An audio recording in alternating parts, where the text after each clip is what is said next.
Good morning student, class 11th। आज हम पढ़ रहे हैं फर्स्ट चैप्टर नमक का दरोगा। नमक के दरोगे में आज हमें पेज नंबर 12 पढ़ रहे हैं। पेज नंबर 12 लास्ट पैराग्राफ हमें पढ़ना है, तो देखिए ध्यान से सुनिए। वकीलों ने यह फैसला सुना और उछल पड़े। पंडित आलोपी दीन मुस्कुराते हुए बाहर निकले। स्वजन बांधवों ने रुपयों की लूट की। उदारता का सागर उमड़ पड़ा। उसकी लहरों ने अदालत की नींव तक हिला दी। जब वंशीधर बाहर निकले तो चारों ओर से उनके ऊपर व्यंग्य बाणों की वर्षा होने लगी। जब वंशीधर बाहर निकले वहाँ से तो उनके ऊपर व्यंग्य बाण की वर्षा होने लगी। व्यंग्य लोग करने लगे। चपरासियों ने झुक झुक कर सलाम किए, किंतु इस समय एक एक कटु वाक्य, एक एक संकेत उनकी गर्वाग्नि, सभी के जो वाक्य थे वो उन्हें बहुत बुरे लग रहे थे और उनके गर्व को चकनाचूर कर रहे थे। उनके गर्वाग्नि को और प्रज्वलित कर रहे थे, मतलब उनके गर्व की अग्नि को जो है और तेज कर रहे थे।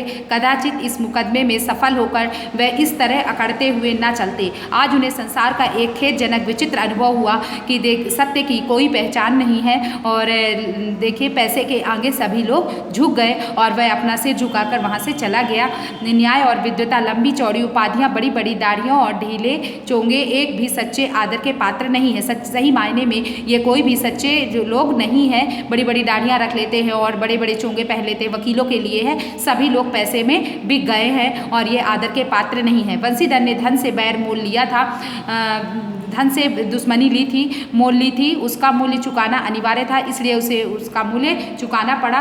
कठिनता से एक सप्ताह बीता होगा कि मुअत्तली का परवाना आ पहुंचा। एक ही सप्ताह ही बीता था कि मुअत्तली मतलब तबादले का जो है परवाना आ गया और कार्यपरायणता का दंड मिला। और उन्होंने कर्तव्य पारायणता की, मतलब अपना कार्य सही मायने में किया, सत्य ढंग से किया था, उसका उन्हें दंड मिला। उन्होंने सही मायने में कर्म किया था, उसकी उन्हें सजा मिली। बेचारे भग्न हृदय, और उनका हृदय जो है वो दुखी हो गया। उनका हृदय दुखी हो गया। शोक और खेद से व्यथित घर को चले और अपने शोक मतलब दुख उन्हें, उनका दिल बहुत दुखी था और दुखी होकर के वे अपने घर को चले गए। बूढ़े मुंशी जी तो पहले ही से कुड़कुड़ा रहे थे। जो उनके पिताजी थे वे पहले से ही उनके ऊपर नाराज हो रहे थे, भला बुरा उन्हें कह रहे थे। चलते चलते इस लड़के को समझाया था, लेकिन इसने एक ना सुनी। उन्होंने ये सब बातें सुनी तो उन्होंने अपने बेटे को डांटते हुए कहा कि मैंने चलते चलते इसे इतना समझाया था, लेकिन मेरी एक भी बात ना सुनी। सब मनमानी करता है, अपने मन का करता है। हम तो कल वार और कसाई के तगादे सहे।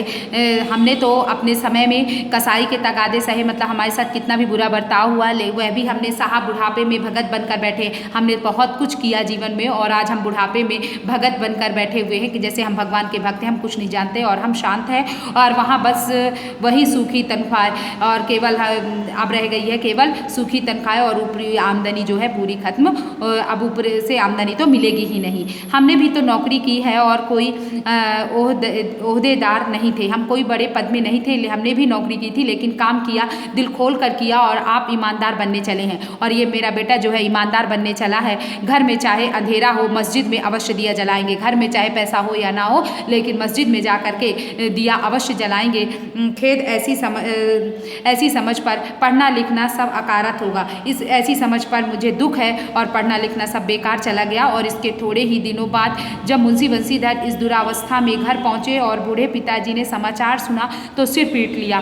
बूढ़े पिताजी ने इस दुरावस्था में जब घर पहुंचे, इस तरह की अवस्था में जब घर पहुंचे, तो बूढ़े पिताजी ने यह सब समाचार सुना और अपना सिर पीट लिया। मतलब वो नाराज होकर, दुखी होकर, गुस्से से बैठ गए। बोले, जी चाहता है कि तुम्हारा और अपना सिर फोड़ डालूं। मेरे को इतनी गुस्सा आ रही है कि मुझे लगता है कि मैं तुम्हारा और अपना सिर दोनों का फोड़ डालूं। तुमने मेरी बात क्यों नहीं सुनी? बहुत देर तक पछता कर हाथ मलते रहे।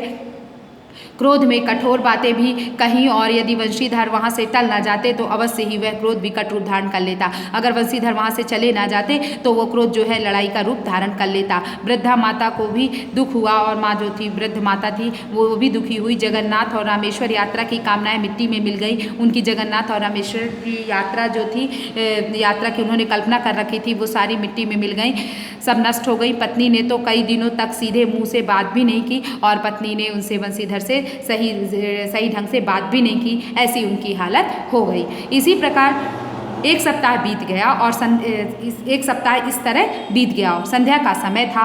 बूढ़े मुंशी जी बैठे राम नाम की माला जप रहे थे। इसी समय उनके द्वार पर सजा हुआ रथ आकर रुका। उनके द्वार पर एक सजा हुआ रथ आया और वह रुक गया। हरे और गुलाबी पर्दे उसमें लगे थे। पछइये बैलों की जोड़ी, उनकी गर्दनों में नीले धागे, सींगे पीतल से जड़ी हुई थी। कई नौकर लाठियां कंधों पर रखे साथ थे। मुंशी जी आगवानी को दौड़े। मुंशी जी उनके स्वागत के लिए दौड़े। देखा तो पंडित अलोपी दीन है। उस रथ में कौन था? पंडित अलोपी दीन है। झुककर दंडवत की, झुककर उनको प्रणाम किया और लल्लो चप्पो की बातें करने लगे। दिखावे की बातें वे करने लग गए। हमारा भाग्य उदय हुआ जो आपके चरण इस द्वार पर आए। इस तरह वो कहने लगे उनके पिताजी कि हमारा भाग्य उदय हो गया जो आप हमारे यहाँ आए। आप हमारे पूज्य देवता हैं। आपको कौन सा मुंह दिखावे? मुंह में तो कालिक लगी हुई है। हमारे बेटे ने तो मुंह में कालिक लगा दी, इसलिए अब हम आपको क्या मुंह दिखाएं? किंतु क्या करें, लड़का अभागा कुपूत है। हमारा लड़का कुपूत है, हमारी बात नहीं मानता। नहीं तो आपसे क्यों मुँह छिपाना पड़ता? नहीं तो आपसे मुँह नहीं छिपाना पड़ता। ईश्वर ने संतान चाहे रखे पर ऐसी संतान ना दे। और वो कहने लगे उनके पिता कि ऐसी संतान से अच्छा है कि नहीं संतान रहे। अलोपी दीन ने कहा, नहीं भाई साहब, ऐसा ना कहिए, इस तरह आप मत कहिए। मुंशी जी ने चकित होकर कहा, ऐसी संतान को और क्या कहूँ? मेरी संतान ऐसी है तो मैं और क्या कह सकता हूँ? अलोपी दीन ने वात्सल्यपूर्ण स्वर में कहा, कुल तिलक और पुरुषों की कीर्ति उज्ज्वल करने वाले संसार में ऐसे कितने धर्मपरायण मनुष्य हैं जो धर्म पर अपना सब कुछ अर्पण कर सके। अलोपी दीन ने उनकी सराहना करते हुए कहा कि ऐसे बहुत कम लोग हैं दुनिया में जो धर्म के रास्ते पर चलते हैं और अपने धर्म के पालन हेतु अपना सब कुछ नष्ट कर देते हैं। पंडित अलोपी दीन ने वंशीधर से कहा, दरोगा जी इसे खुशामद ना समझिएगा।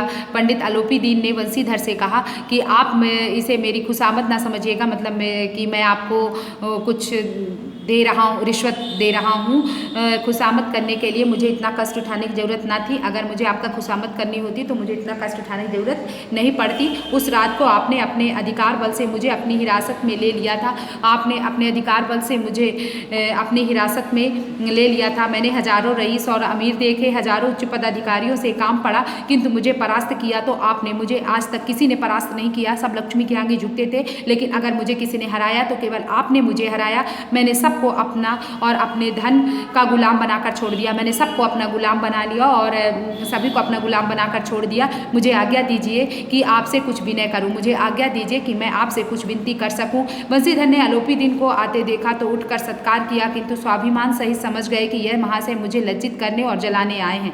उन्हें लगा कि ये जो महाशय हैं ये यहाँ आए हैं, ये मुझे लज्जित करने के लिए आए हैं।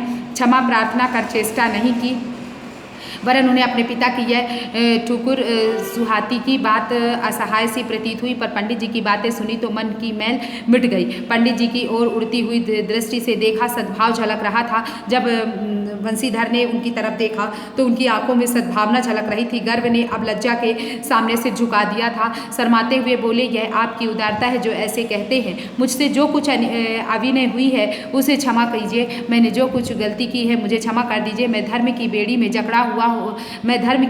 जकड़ा हुआ था, नहीं तो वैसे मैं आपका दास हूँ। मैं आपका दास हूँ, लेकिन उस समय मैं धर्म निभा रहा था।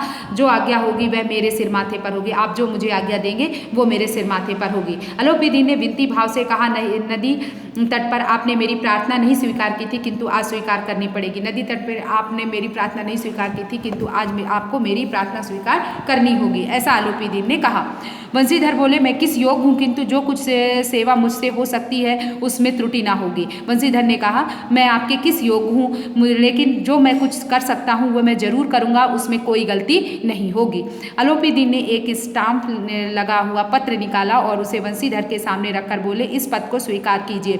उसने एक स्टाम्प निकाला और उसमें कहा कि इस पद को आप स्वीकार कर लीजिए और अपने हस्ताक्षर इसमें कर दीजिए। मैं ब्राह्मण हूँ, जब तक ये सवाल पूरा ना कीजिएगा द्वार से ना हटूंगा। जब तक मेरा ये सवाल आप पूरा नहीं करेंगे मैं आपके दरवाजे से नहीं हटूंगा।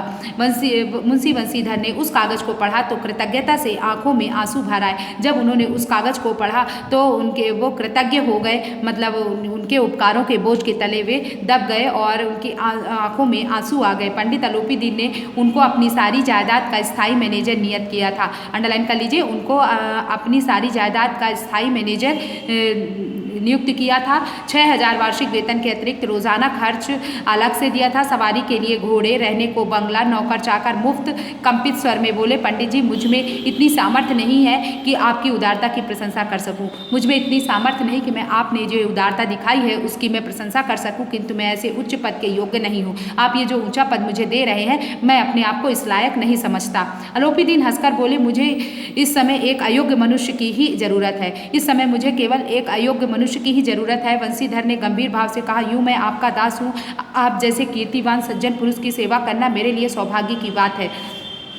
आप जैसे कीर्तिवान जो दुनिया में यश फैला हुआ है, सज्जन पुरुष की सेवा करना, आप जैसे सज्जन पुरुष की सेवा करना मेरे लिए बड़े सौभाग्य की बात है। किंतु मुझ में ना विद्या है ना बुद्धि है। अंडरलाइन कर लीजिए, किंतु मुझ में ना विद्या है ना बुद्धि है, ना वह स्वभाव जो इन त्रुटियों की पूर्ति कर देता, ये जो इन कमियों की पूर्ति कर दे, ऐसा मेरा स्वभाव भी नहीं है। ऐसे महान कार्य के लिए आप बड़े मर्मज्ञ अनुभवी मनुष्य की जरूरत है। आपको बड़े ही ज्ञानवान और अनुभवी मनुष्य की जरूरत है इस पद के लिए। अलोपीदीन ने कलम दान से कलम निकाली और उसे वंशीधर के हाथ में देकर बोले, ना मुझे विद्वता की चाह है। अंडरलाइन कर लीजिए, ना मुझे विद्वता की चाह है, ना अनुभव की, ना मर्मज्ञता की, ना कार्य कुशलता की।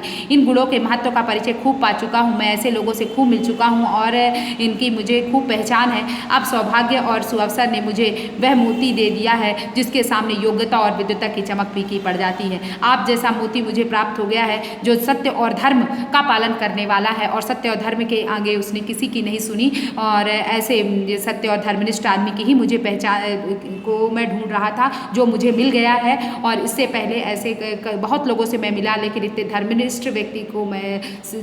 धर्मनिष्ठ व्यक्ति से मुलाकात मेरी आज तक नहीं हुई। इसलिए आप वही अनमोल मोती हैं जिसकी मुझे तलाश थी। यह कलम लीजिए और अधिक सोच विचार ना कीजिए, दस्तखत कर दीजिए और इसमें दस्तखत कर दीजिए। परमात्मा से यही प्रार्थना है कि वह आपको सदैव वही नदी के किनारे वाला बेमुरौवत, उद्दंड, कठोर परंतु धर्मनिष्ठ दरोगा बनाए रखे। और आशीर्वाद देते हुए कहते हैं कि मेरी ईश्वर से ये प्रार्थना है कि जिस तरह आप नदी के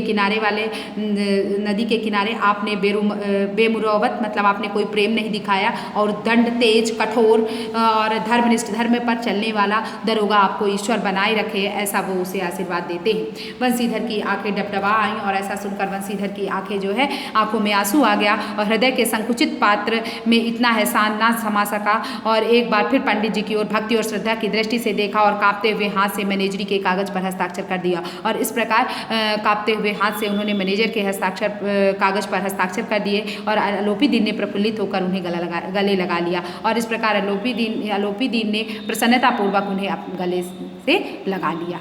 ठीक, कितना समझ में आया? जो नहीं समझ में आया डाउट क्लास में पूछ लीजिएगा।